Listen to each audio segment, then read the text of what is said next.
সিপিডির প্রতিষ্ঠাতা আমার শিক্ষক অধ্যাপক রেহমান সোবহানকে, যিনি দেশের গুরুত্বপূর্ণ বিভিন্ন সময়ে তার ব্যতিক্রমী ভূমিকা রেখে চলেছেন।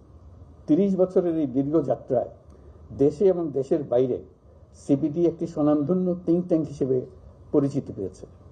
সিপিডি সবসময় স্রোতের বিপরীতে দাঁড়িয়ে স্বাধীনভাবে চিন্তা করেছে এবং দেশের স্বার্থে নীতি নির্ধারকদেরকে বিভিন্ন সময়ে গুরুত্বপূর্ণ পরামর্শ দেওয়ার চেষ্টা করেছে।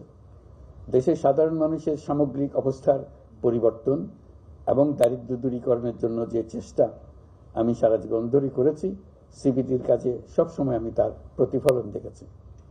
বিভিন্ন গোষ্ঠীর মধ্যে সংলাপের প্রয়োজনীয়তা উপলব্ধি করে সিপিডি বিভিন্ন সময়ে নিয়মিত নীতি সংলাপের আয়োজন করে, যার অনেকগুলোতে আমি নিজে ব্যক্তিগতভাবে উপস্থিত থেকেছি।